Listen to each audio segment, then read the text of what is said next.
Então eu gostaria de te convidar para abrir a sua Bíblia em Josué capítulo 23. E assim que você encontrar o texto de Josué capítulo de número 23, nós vamos assistir o vídeo introdutório.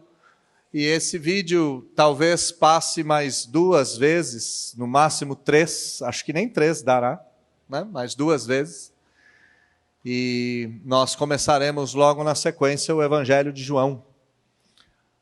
Nossa perspectiva é que preguemos no Evangelho de João por mais de 1 ano e meio, domingo por domingo, durante 70 semanas, 75 semanas.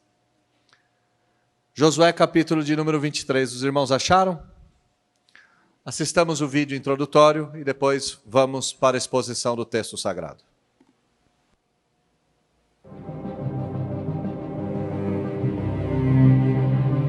O livro de Josué descreve o cumprimento das promessas de Deus ao seu povo.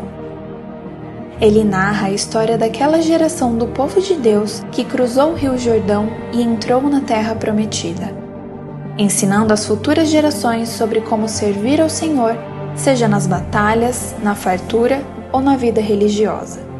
Por intermédio de Josué, Deus abençoou e conduziu o povo em direção à santa promessa, a conquista da tão esperada Terra Prometida.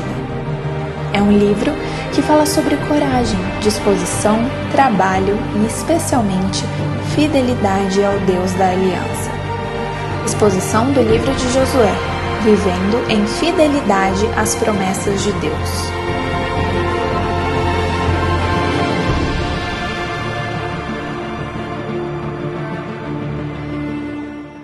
Nossa igreja compreende que o ideal é que as crianças permaneçam aqui conosco durante o culto.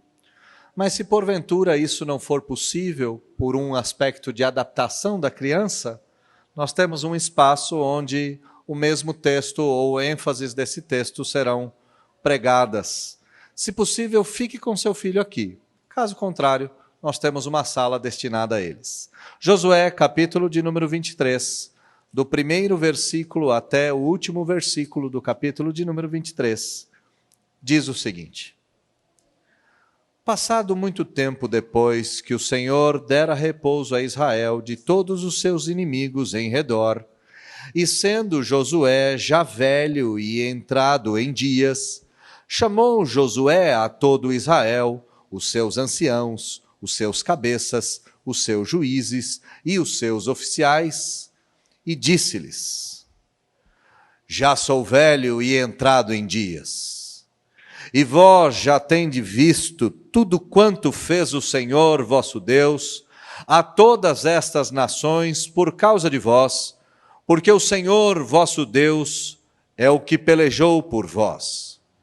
Vede aqui que vos fiz cair em sorte as vossas tribos, estas nações que restam, juntamente com todas as nações que tenho eliminado, umas e outras, desde o Jordão até ao mar grande para o pôr do sol. O Senhor vosso Deus as afastará de vós e as expulsará de vossa presença. E vós possuireis a sua terra como o Senhor vosso Deus vos prometeu.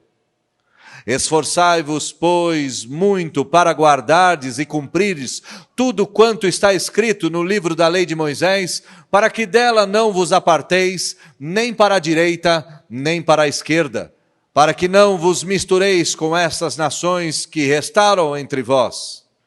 Não façais menção dos nomes dos seus deuses, nem por eles façais jurar, nem os sirvais, nem os adoreis. Mas ao Senhor vosso Deus vos apegareis, como fizestes até ao dia de hoje, pois o Senhor expulsou de diante de vós grandes e fortes nações. E quanto a vós outros, ninguém vos resistiu até ao dia de hoje. Um só homem dentre vós perseguirá 1000, pois o Senhor vosso Deus é quem peleja por vós, como já vos prometeu. Portanto, empenhai-vos em guardar a vossa alma, para amardes o Senhor vosso Deus. Porque se dele vos desviardes e vos apegardes ao restante dessas nações ainda em vosso meio, e com ela vos aparentardes, e com ela vos misturardes, e elas convosco, sabeis certamente que o Senhor vosso Deus não mais expulsará essas nações da vossa presença, mas vos serão por laço e rede, e açoite às vossas ilhargas, e espinho aos vossos olhos, até que pereçais nessa boa terra que vos deu o Senhor vosso Deus. Eis que já hoje sigo pelo caminho de todos os da terra. E vós bem sabeis de todo o vosso coração e de toda a vossa alma, que nem uma só promessa caiu de todas as boas palavras, que falou de vós o Senhor vosso Deus. Todas vos sobrevieram, nenhuma delas falhou.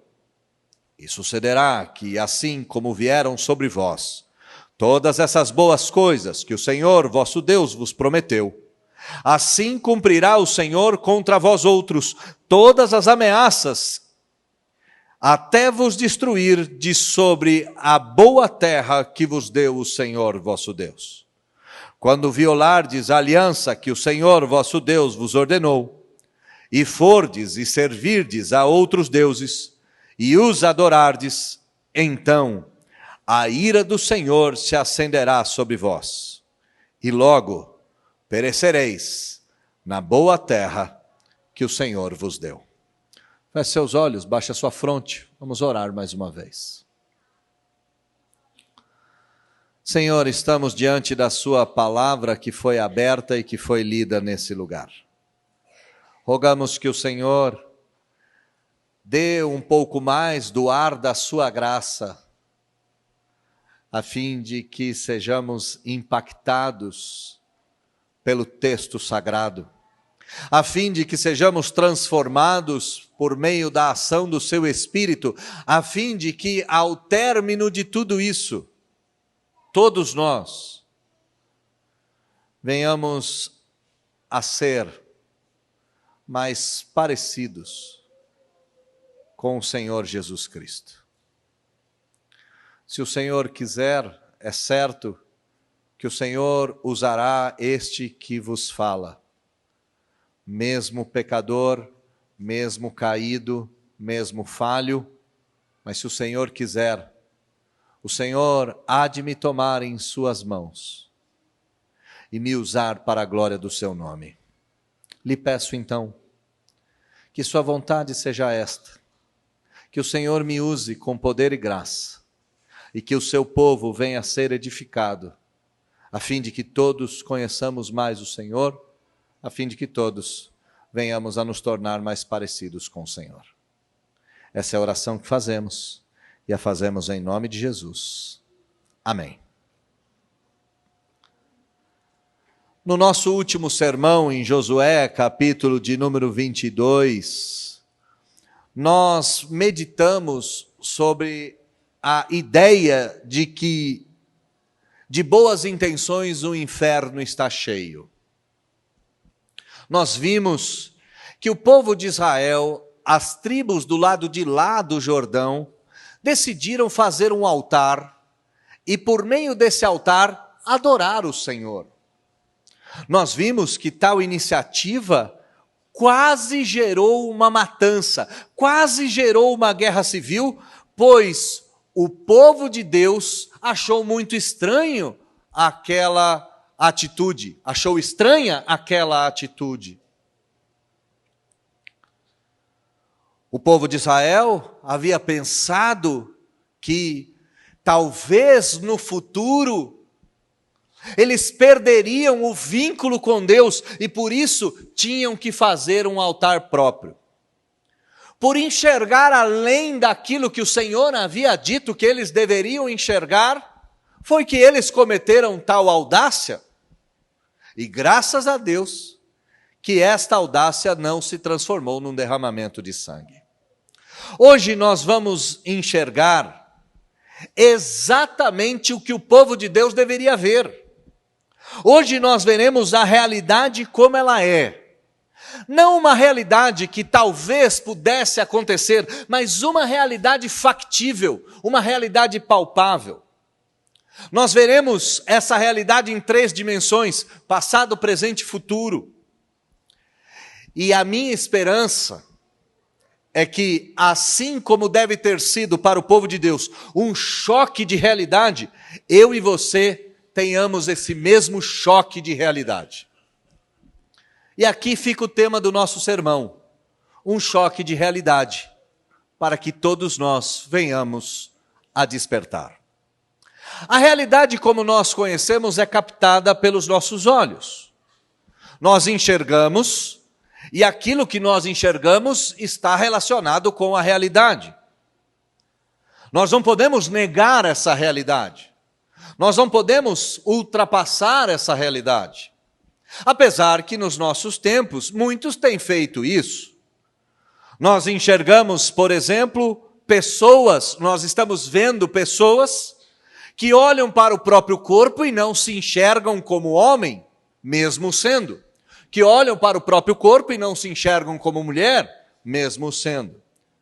Chegamos ao absurdo de nos depararmos com pessoas que, apesar de humanos, se enxergam como cavalos, como ovelhas, como lhamas, como animais.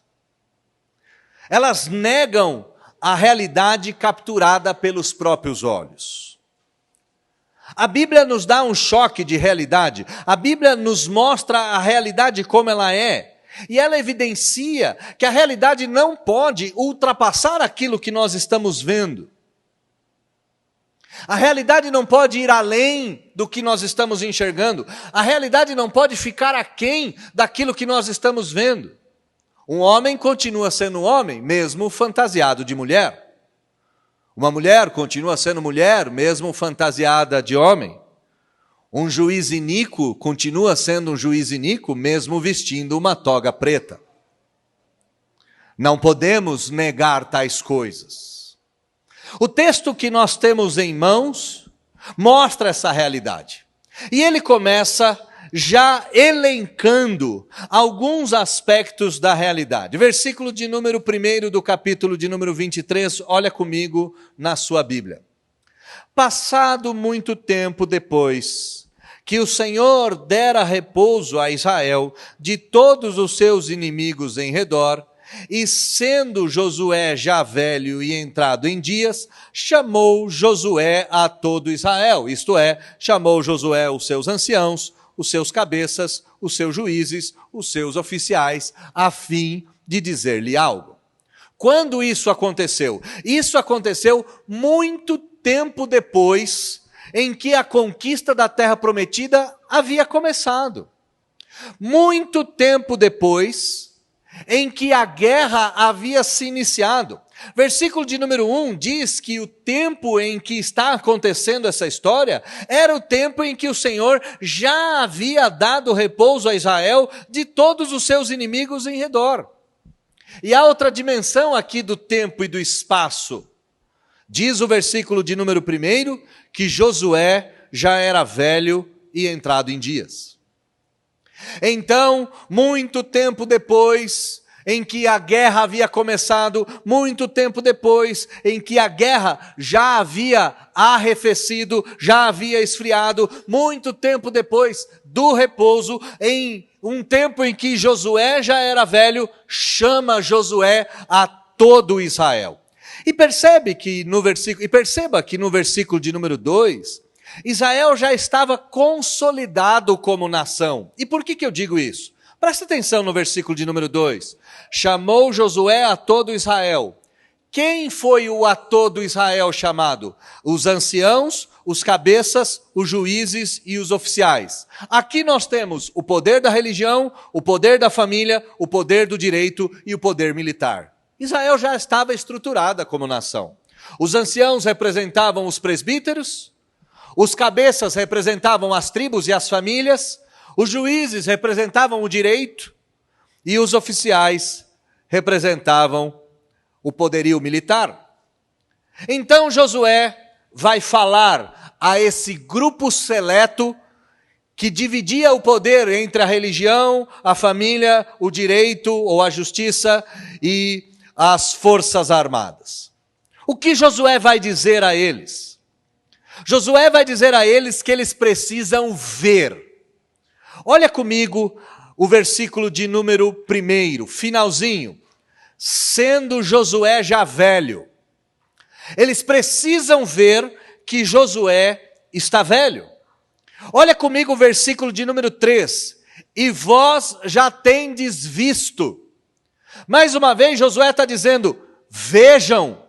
Olha o versículo de número 4. Vede aqui. Então preste bem atenção, que Josué está convidando toda a liderança para ver a realidade. Ele está convidando a liderança não para imaginar a realidade, uma coisa que aconteceu no capítulo de número 22, que por imaginar que no futuro alguma coisa aconteceria, Josué diz, não, eu não quero que vocês imaginem algo, eu quero que vocês confiem no que os seus olhos estão vendo, confiem na realidade estampada diante dos teus olhos. E o que Josué vai convidar a vê-los?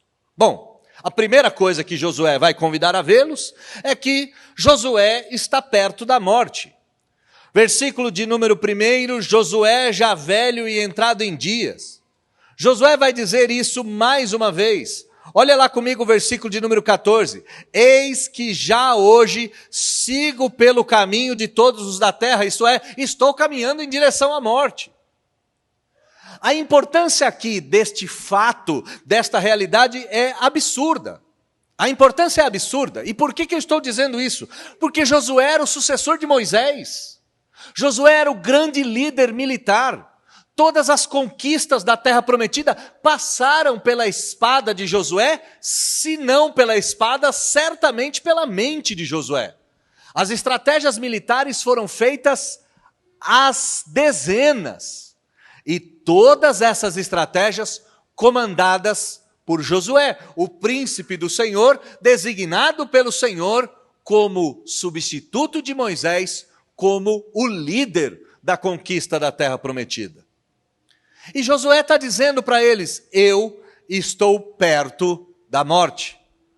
É necessária a sucessão, é necessário o surgimento de um outro líder. Eu estou perto da morte. Segunda coisa que Josué quer que o povo de Deus veja. Versículo de número 3. E vós já tendes visto tudo quanto fez o Senhor vosso Deus a todas essas nações por causa de vós, porque o Senhor vosso Deus é o que pelejou por vós. Vocês já viram o poder de Deus.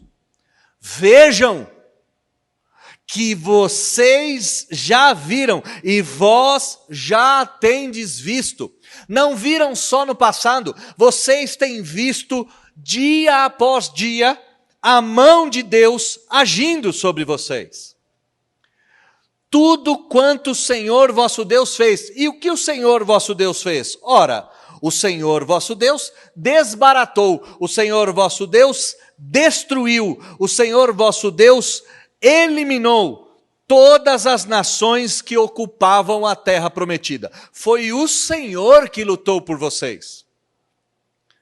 Primeira coisa, eu, Josué, estou perto da morte. Segunda coisa, vocês têm visto a mão do Senhor lutando em vosso favor. Terceira coisa, eu fiz o meu trabalho. Olha comigo o versículo de número 4. Vede aqui que vos fiz cair em sorte as vossas tribos, essas nações que restam, juntamente com todas as nações que tenho eliminado umas e outras, desde o Jordão até o Mar Grande, para o pôr do sol. Em outras palavras vejam, enxerguem, lembrem-se, enxerguem essa realidade de forma a entesourá-la no coração. Lembrem-se que eu reparti a terra por herança a vocês. As tribos de vocês receberam cada uma porção de terra. Todas as nações que estavam ao redor e que ocupavam as terras foram eliminadas. E agora, aquelas que ainda restam estão no vosso quintal. As conquistas que foram feitas por meu intermédio. E agora resta a vocês terminar o vosso trabalho. Desde o Jordão até o mar Mediterrâneo, desde a entrada para a Península Arábica, desde a saída da Terra Prometida em direção ao Oriente Médio, até o mar Mediterrâneo, tudo foi dividido em vosso favor. Josué disse: estou velho, vou morrer. Disse: o Senhor tem lutado por vocês. Vocês herdaram a terra prometida, eu dividi a terra por vocês, dividi a terra para vocês. Vocês receberam essa terra por herança e a maioria de vocês, a terra já está vazia. Vocês não têm mais inimigos. Em quarto lugar, vejam que o Senhor vosso Deus cumprirá tudo que vos prometeu. Olhe comigo o versículo de número 5. O Senhor vosso Deus as afastará de vós e as expulsará de vossa presença, e vós possuireis a sua terra, como o Senhor vosso Deus vos prometeu. Um choque de realidade em 3 dimensões. A dimensão da realidade objetiva, do tempo presente. Josué é morto, é velho, está perto de morrer. Josué fez o trabalho. Josué dividiu as tribos. Josué garantiu herança na terra prometida. E tudo isso foi feito no passado, mas perdurava até o presente. Em relação ainda ao passado e ao presente, a esse tempo de trás e esse tempo do agora, o Senhor vosso Deus fez tudo que vocês precisavam. Ele, por amor de vós, tirou as nações. Ele expulsou os vossos inimigos. Ele pelejou por vocês. Agora vocês devem olhar para a frente.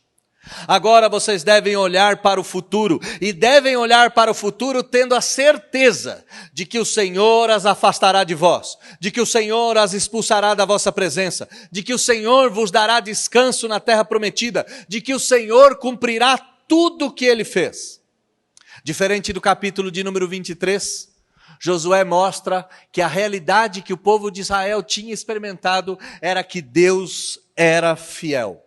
O povo não precisava temer em relação ao futuro. O povo tinha que ter absoluta certeza de que o Deus que fez as coisas no passado haveria de fazer no futuro, pois no presente todos eles experimentavam a mão forte do Senhor. Não foi nenhuma nem 2 vezes. Foram dezenas de vezes em que o Senhor dominou cidades inteiras, em que o Senhor destruiu exércitos inteiros, em que o Senhor fez com que carros, com que cavaleiros, com que carruagens, todas elas fossem destruídas. O Senhor lutava por Israel. E Josué, nos seus últimos dias, perto da morte, precisa mostrar que essa é a realidade que o povo tem experimentado.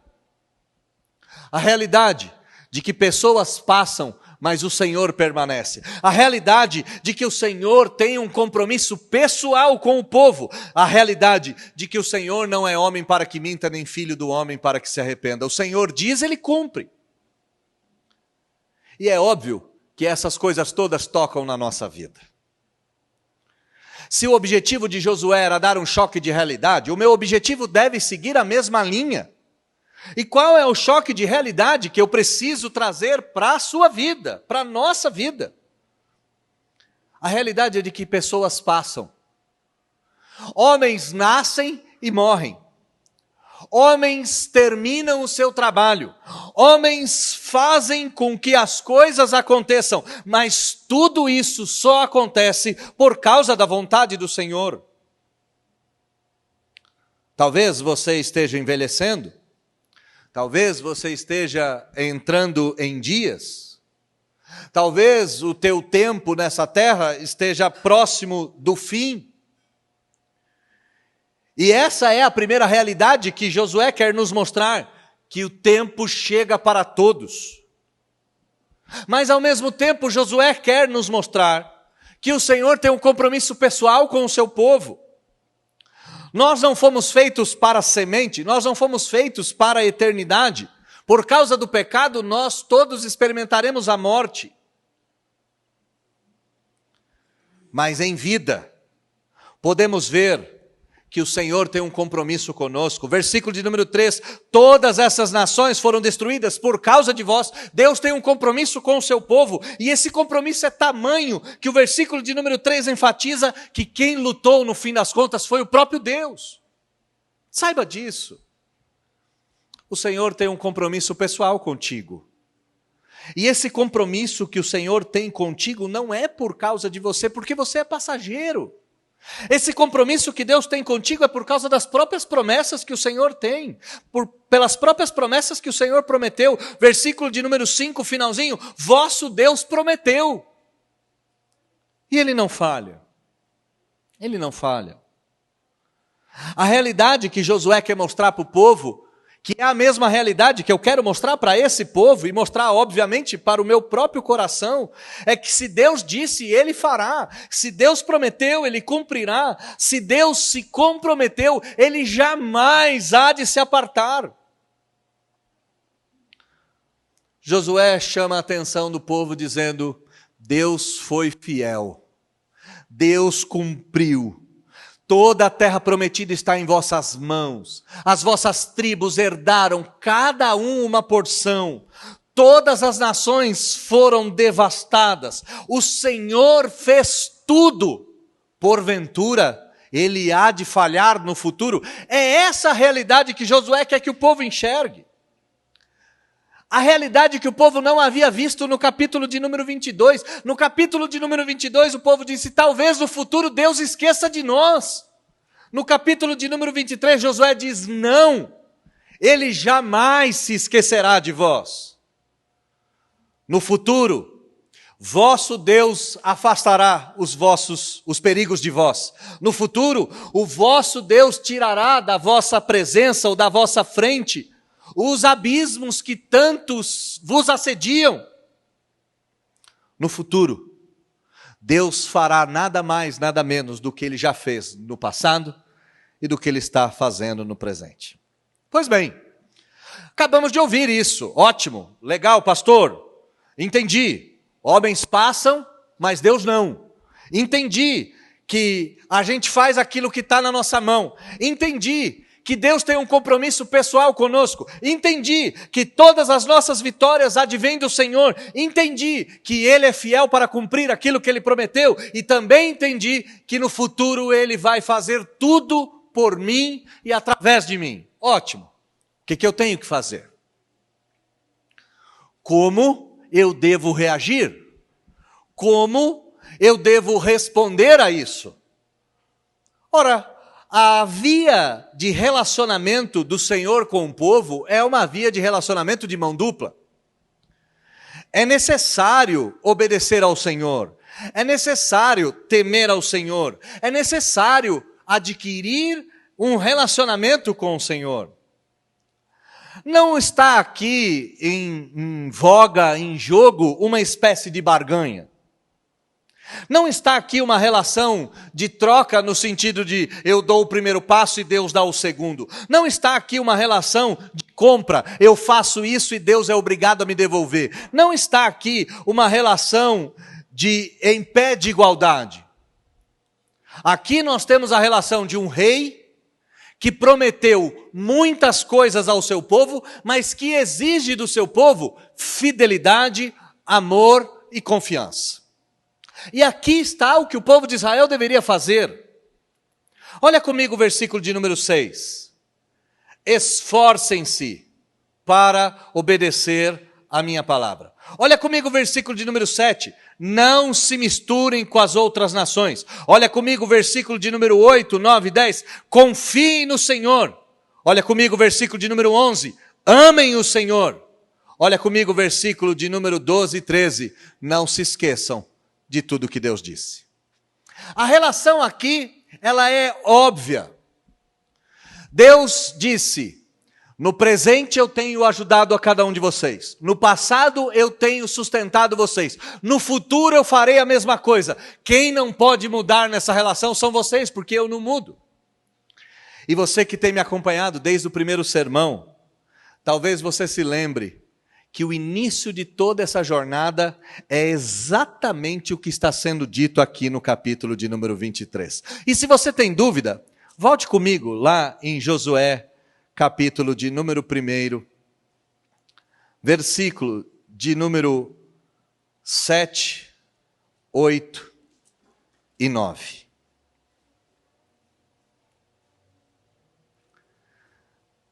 Versículo de número 6, vai, para a gente pegar um restinho da ideia anterior.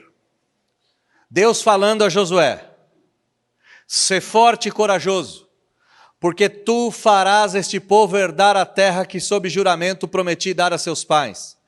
Tão somente ser forte e muito corajoso. Para quê? Para terdes o cuidado de fazer segundo toda a lei que meu servo Moisés te ordenou, para obedecer a palavra, para não se desviar da palavra. Para ser sucedido, é necessário, versículo de número 8, falar da palavra, meditar na palavra, estudar a palavra, obedecer a palavra. Medita nela dia e noite, versículo 8, para ter descuidado de fazer tudo quanto nela está escrito. Então farás prosperar o teu caminho e será bem-sucedido. Não te mandei eu ser forte e corajoso para obedecer a minha lei. O início da jornada começa com estas mesmas diretrizes. E o final da jornada se encerra com repetição das diretrizes dadas no capítulo 1. Vamos olhar essas diretrizes. Versículo de número 6. Olha o que diz o texto.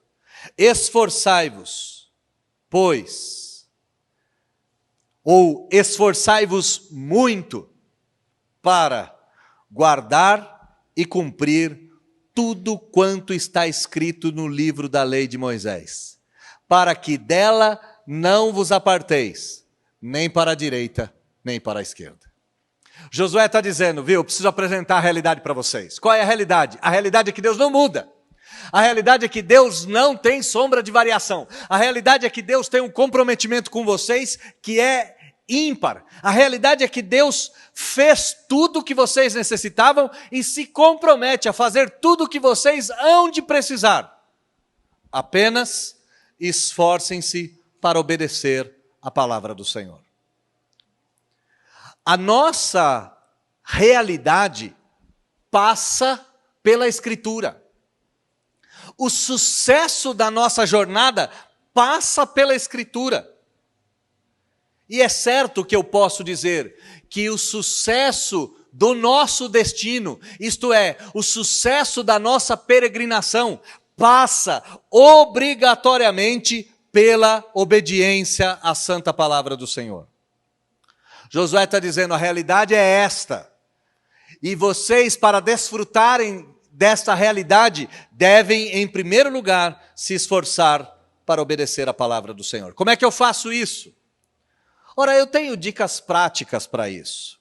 E esse ano, uma das dicas que eu tenho dado para o maior número de pessoas, se você tem a oportunidade de trabalhar de carro, ou se você precisa de deslocamento no seu trabalho, se você precisa se deslocar para qualquer atividade, profissional ou não, ao invés de ligar o rádio, ao invés de colocar música, ao invés de colocar séries, se você está de ônibus, no metrô, no trem, ao invés de colocar essas coisas, ouça as Escrituras. Ouça as Escrituras.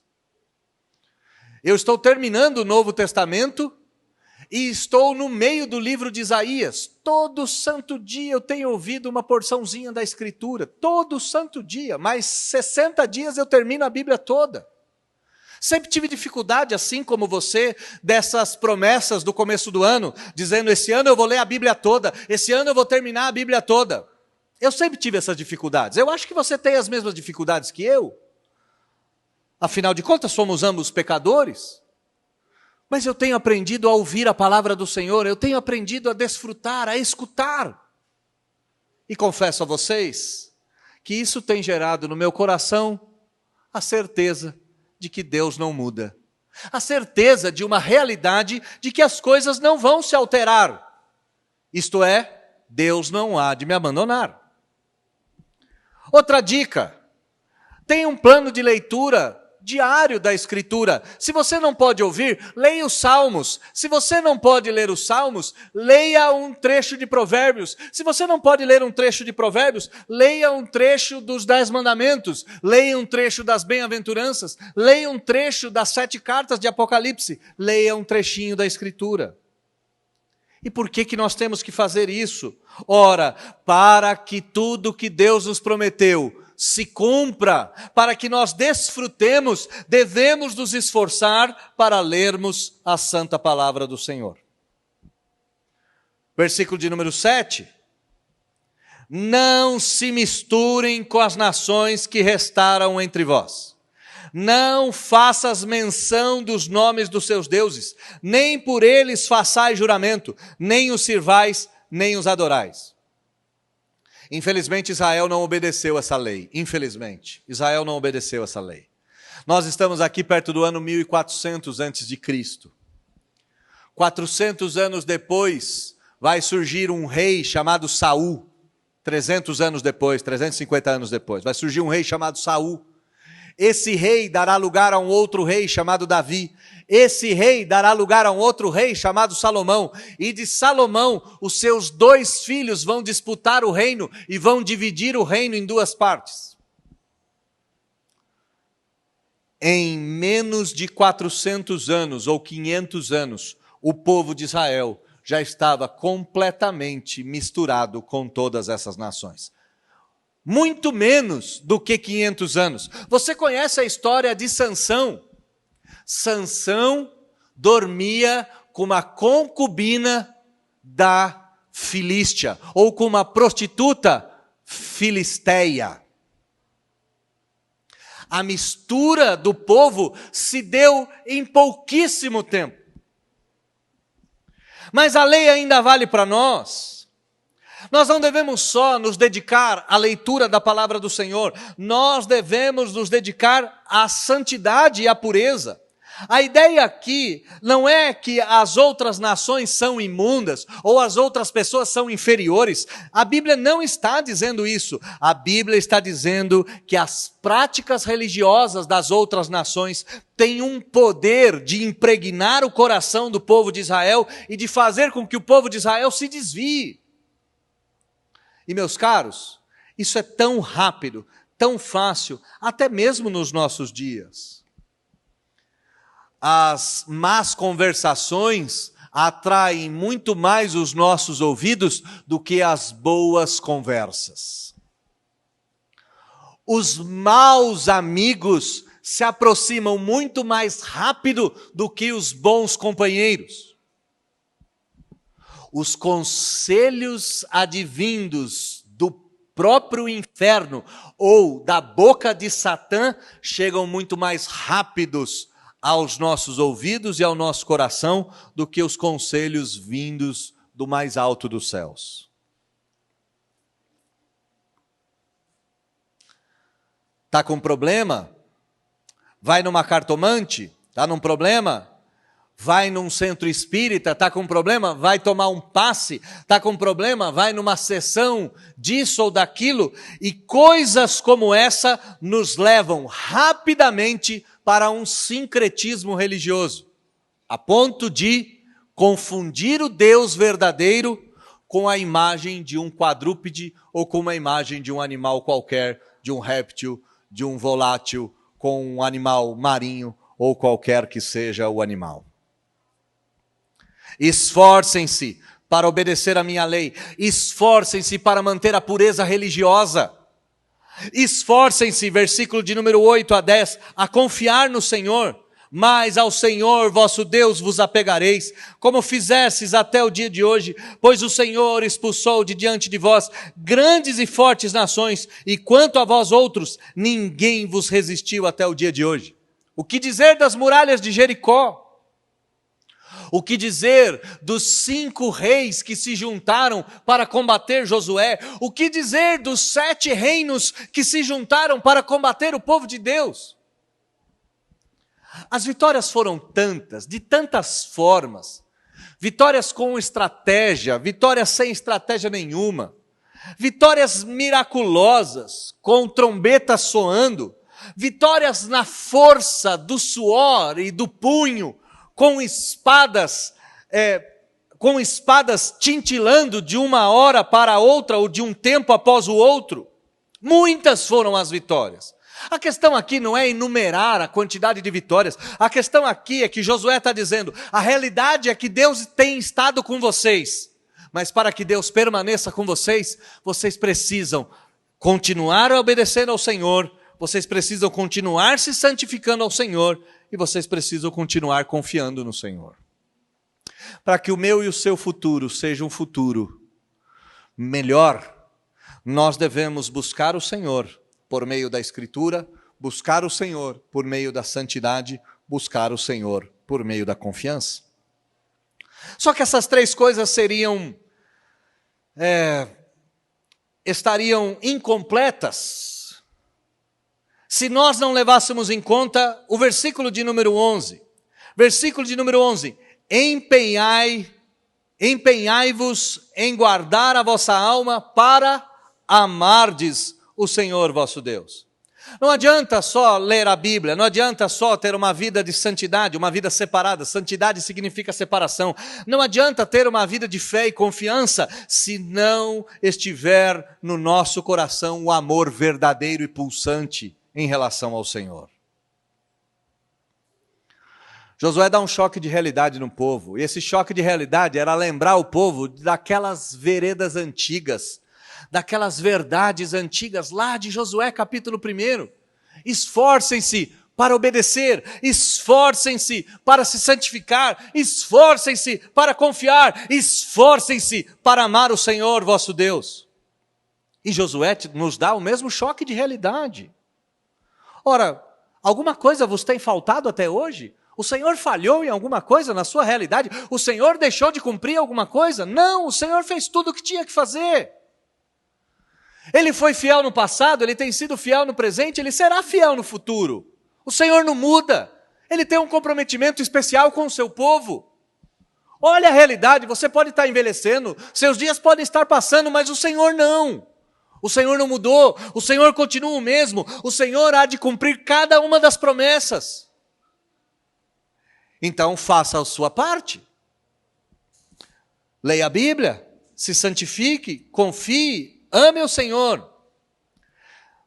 Mas jamais se esqueça que o Senhor é justo juiz e que toda ação tem uma reação. Que toda causa gera consequência. E por que eu estou dizendo isso? Porque o versículo de número 12 e versículo de número 13 nos dá a dureza, a crueza, a vileza da realidade deste mundo que nós vivemos. Olhe comigo o versículo 12 e 13. Porque se dele vos desviardes e vos apegardes ao restante dessas nações, que ainda estão em vosso meio, e com ela vos aparentardes, e com elas vos misturardes, e elas convosco, sabei, certamente, em outras palavras, vejam que isso certamente acontecerá, que o Senhor vosso Deus não expulsará mais essas nações de vossa presença, mas vos serão por laço e rede, e açoite às vossas ilhargas, e espinhos aos vossos olhos, até que vocês mesmos venham a perecer nessa boa terra que vos deu o Senhor vosso Deus. Ora, desde o começo das Escrituras, toda ação tem reação, toda causa gera consequências. E todas as consequências têm uma causa. Por que nossos primeiros pais foram expulsos? Exatamente por terem desobedecido a palavra do Senhor. Por que o primeiro homicídio aconteceu? Exatamente por desobediência da palavra do Senhor. Deus chama Caim e fala, você deve resistir aos seus sentimentos. E Caim simplesmente dá vazão ao seu próprio coração. Começa a história bíblica. A iniquidade cresceu de tal forma que conta-nos a Escritura que fora necessário uma arca para salvar uma só família, a fim de dar início, de restartar toda a história. Nos conta a Escritura que no meio da iniquidade um homem foi encontrado lá em Ur dos Caldeus, Abraão. No início, Abrão. E dele uma grande nação surgiria, mas o pecado da desobediência faz com que Abrão deite-se com a escrava. E aí surge Ismael e surge Isaque. E para você que quer alguma informação a respeito do bombardeio de ontem do Irã, nós não estamos falando de nada do que essa guerra ainda entre parentes que dura milhares de anos. É verdade que os iranianos são descendentes, assim como os arábicos, os sauditas, são descendentes de uma mistura de persas, de assírios. Mas, ao mesmo tempo, a religião de Ismael tem tomado conta de todos esses homens. E nós temos uma briga ocasionada pela desobediência. E eu poderia aqui mostrar relatos e mais relatos de desobediência. Eu poderia aqui, inclusive, elencar relatos e mais relatos de desobediência própria. Em momentos em que eu não fui fiel ao Senhor, em momentos em que eu me misturei, em momentos em que eu esqueci que toda ação tem reação, em momentos em que eu me esqueci que toda atitude minha geraria consequências, em momentos em que eu me misturei aos pagãos e deles me afeiçoei. Josué está dando um choque de realidade, está dizendo: o Senhor tem sido o Deus de vocês, o Senhor tem lutado por vocês, o Senhor tem devotado o seu amor por vocês, o Senhor tem pelejado por vocês, vocês devem permanecer fiel ao Senhor. Vocês devem permanecer fiéis ao Senhor, perdão. E essa fidelidade deve ser expressa na obediência da palavra, deve ser expressa na santidade, deve ser expressa na confiança, deve ser expressa no amor, deve ser expressa numa atitude radical de obedecer ao Senhor. Mas algo ainda resta a ser visto. Uma última parte resta a ser apresentada. Josué precisa ainda dar o último choque de realidade nesse povo. Josué precisa mostrar a realidade dura, nua e crua para essas pessoas. Então ele vai juntar aqui nos últimos 3 versículos esse último algo a ser visto. Olha comigo no versículo 14 ao 16.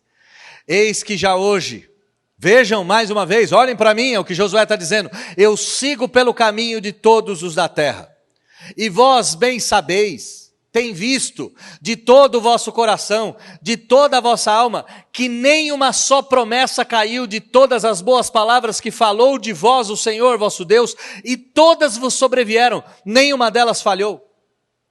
Vocês têm visto que Deus não mente, que Deus não muda, que Deus não se perde, que Deus não se enxerga, ora vendo as coisas de um jeito, ora vendo as coisas de outro, que Deus não coloca as mãos na cabeça e diz: e agora o que eu haverei de pensar? Não, Deus tem permanecido imutável, e Ele tem permanecido fiel a Ele próprio, e por meio dessa fidelidade a vocês. A segunda parte da realidade.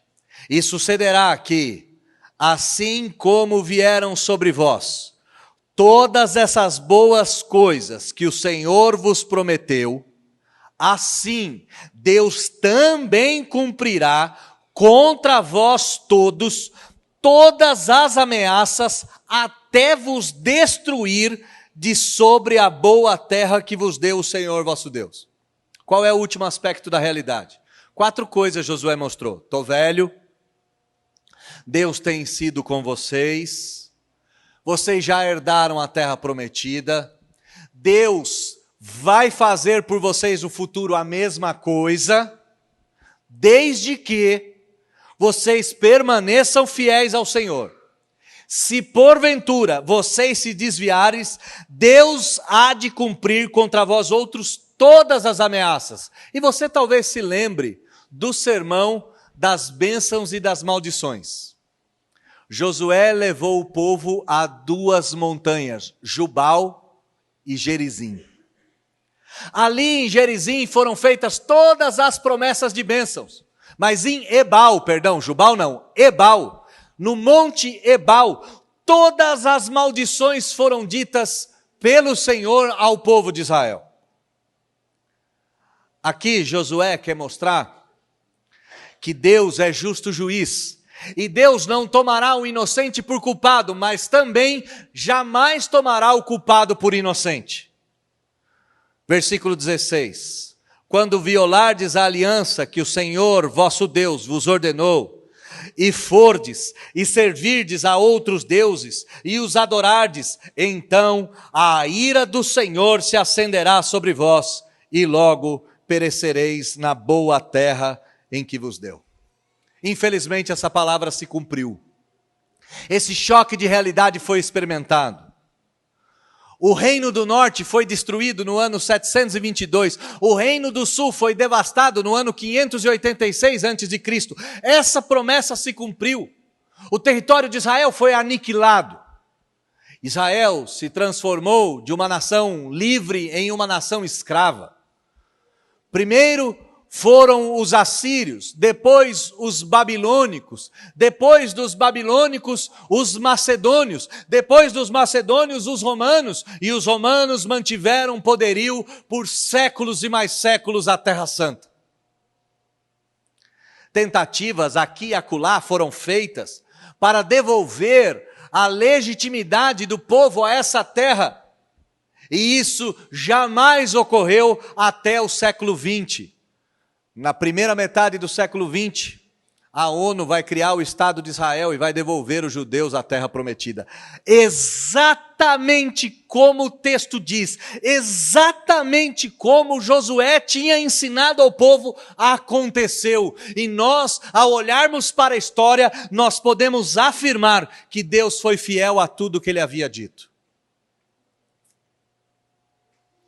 O choque de realidade então foi dado. O choque de realidade, então, foi feito, foi trazido à tona, e o povo percebeu que Deus havia prometido e que Deus não falharia nas suas promessas. O povo falhou. E nós?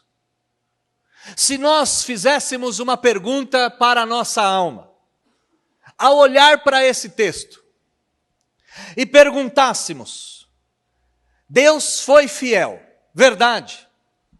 Deus cumpriu tudo que tinha dito, verdade. Deus esteve conosco no passado, esteve conosco no presente, disse que estaria conosco no futuro. Mas também disse que nós deveríamos nos esforçar para obedecer a sua lei, nos esforçar para sermos santos, nos esforçar para confiar, nos esforçar para amar. Não poderíamos esquecer dessas promessas e de que toda ação tem uma reação. Então poderíamos nos perguntar, foi isso que eu comecei dizendo: nós falhamos ou nós fomos bem-sucedidos nessa tarefa? Se nós formos radicalmente honestos, eu e você, certamente nós diremos: falhamos. Eu particularmente falhei. Eu, Daniel Alessandro Alves Basso, falhei.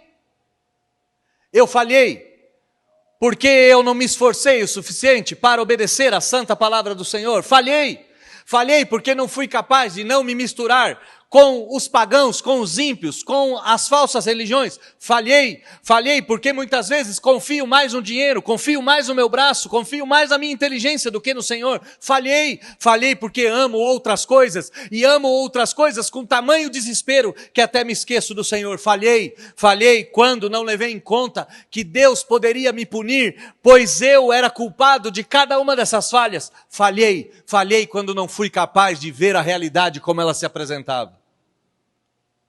Talvez você não tenha falhado tanto. Eu falhei. Eu também não fui capaz. Eu também não fui capaz de obedecer essa lei e de manter essa obediência por anos e mais anos. Qual é a solução para mim? Ou qual é a sentença que eu mereço? A mesma sentença que o povo de Israel merece. Eu mereço a punição, a destruição, eu mereço a ira de Deus, eu mereço o castigo eterno. Versículo de número 16: quando violardes a aliança que o Senhor vosso Deus vos ordenou, e fordes e servirdes a outros deuses, e os adorareis, então a ira do Senhor se acenderá sobre vós, e logo perecereis sob a boa terra que Deus vos deu.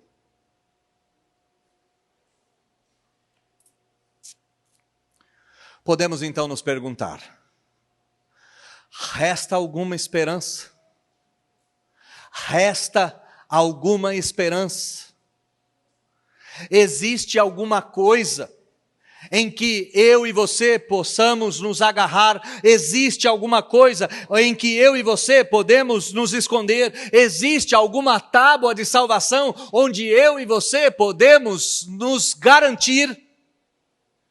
E a boa notícia é sim. A realidade que se apresenta é essa: Deus é fiel e nós somos infiéis. Essa é a realidade que Josué quer que todos vejam. Mas por ele ser fiel, diz a Escritura, que naquela fatídica noite, em que o Senhor Jesus tomou a ceia, ele juntamente aos seus discípulos foi para um jardim chamado de Getsêmani. Getsêmani, ou jardim da prensa, ou jardim da compressão. E lá naquele jardim, Jesus, em meio à angústia, recebe sobre si todo o peso da ira de Deus. E por 3 vezes clama ao Pai, dizendo: Pai, afasta de mim esse cálice. Qual era o cálice que Jesus tomava naquele dia? Era exatamente o cálice demonstrado no versículo de número 16. A aliança quebrada faria com que pecadores tomassem do cálice da ira. A ira de Deus seria derramada. Diz a Escritura que Jesus tomou o cálice da ira de Deus até a última gota. Diz a Escritura que a agonia foi tanta que o suor de Jesus se transformou em sangue. Diz a Escritura, então, que o suplício começou. Jesus foi preso com um beijo da traição, foi julgado pelo Sinédrio e apanhou aquela madrugada toda. De manhã foi levado a Pilatos, de Pilatos levado a Herodes, de Herodes levado a Pilatos e açoitado. Foi trocado por um ladrão qualquer e contumaz chamado Barrabás. As estações do suplício de Jesus só aumentavam. E já no finalzinho dessa via sacra, dessa via sagrada em direção à morte, já no finalzinho, diz a Escritura que ele teve sede e não teve como beber água. Diz a Escritura que ele foi amaldiçoado por todos aqueles que estavam ao seu redor. Diz a Escritura que ele foi zombado até pelos ladrões que estavam ao derredor. Diz a Escritura que no momento de maior angústia, Jesus elevou a sua voz ao céu e clamou: Eli, Eli, lama sabactani, que quer dizer: Deus meu, por que me desamparaste? E logo depois, diz a Escritura, que ele entregou o Espírito e morreu. Qual é a solução que eu e você, infiéis, pecadores, que vamos falhar, que não seremos capazes de ler a Bíblia todos os dias, não seremos capazes de nos santificar, não seremos capazes de confiar somente em Deus, não seremos capazes de amar, não seremos capazes de enxergar a fidelidade do Senhor e a justiça? Qual é a solução que eu e você, que somos infiéis, temos? Qual é a única oportunidade que eu e você temos? A única oportunidade é aquela que o apóstolo Paulo disse ao carcereiro desesperado, porque sabia que merecia a morte. O carcereiro talvez tenha feito a mesma pergunta que um dia eu fiz e que talvez um dia você tenha feito, ou que talvez você faça hoje. Senhor, o que devo fazer para ser salvo? Os discípulos então olharam para o carcereiro e deram a solução, que é o último aspecto do choque da realidade. Crê no Senhor Jesus e será salvo, tu e tua casa. Qual é a solução que pecadores miseráveis como eu e você temos? Qual é a solução para as nossas misérias, os nossos erros, os nossos fracassos? Qual é a solução que a nossa porca e miserável vida possui? A solução é a gloriosa morte e posterior ressurreição do Senhor Jesus Cristo. Naquela noite, quem deveria morrer era eu e você, mas naquela noite quem morria era Ele. Naquela noite quem deveria tomar o cálice da ira era eu e você, mas quem tomou o cálice da ira era Ele. Naquela noite, quem deveria ser punido era eu e você, mas quem foi punido foi Ele. Naquela noite, morria o Salvador para salvar pecadores miseráveis, dos quais todos nós fazemos parte. Confesse o Senhor Jesus, entregue-se a Ele, confia nele, e o mais, certamente Ele fará. Feche seus olhos, baixe a sua fronte, vamos orar. Deus bendito, Pai de amor. Josué trouxe um choque de realidade ao povo, dizendo: eu vou morrer, mas Deus permanece. Deus foi fiel no passado, no presente e vai ser no futuro. Desde que vocês também sejam, mas vocês não serão. E quando vocês não forem, estará tudo perdido. Mas Josué ainda não sabia daquilo que eu e meus irmãos sabemos hoje, que não estava tudo perdido, porque há quase 2000 anos atrás, na mesma Jerusalém que foi bombardeada ontem, andou um homem por aquelas vielas, um homem diferente de todos os demais, porque ao mesmo tempo que era homem, também era Deus. E esse homem tomou o cálice da ira que era destinado a todos nós, e tomou até a última gota, e experimentou o castigo do Deus Todo-Poderoso, a ponto de Isaías, muitos anos antes do nascimento de Jesus, ter profetizado que o castigo que nos traz a paz estava sobre ele. Naqueles dias, morria a nossa condenação. Naqueles dias, o que era destruído não era o corpo de Jesus, mas era o escrito da dívida que era contra nós. Dívida essa que não fomos capazes de pagar naquele dia. Naquele dia, morria a nossa morte e nascia de uma vez por todas a nossa vida. Então, ainda há tempo, ainda há solução, ainda há esperança para pecadores miseráveis. E essa solução, essa esperança, ainda está naquele mesmo homem, que a morte não foi capaz de detê-lo, que depois de 40 dias de andar com seus discípulos, ressurreto, subiu ao céu, está à direita de Deus Pai Todo-Poderoso, donde um dia há de voltar. A nossa esperança está naquele cálice que para a nossa salvação foi tomado por Jesus. A nossa esperança está em Jesus e nos basta confessarmos Jesus como Salvador das nossas vidas para desfrutarmos eternamente dessa salvação. Muito obrigado pela esperança. Muito obrigado pelo choque de realidade. Muito obrigado por evidenciar mais uma vez nessa manhã que o Senhor é fiel e que a sua fidelidade dura para sempre. Nós oramos em nome de Jesus. Amém.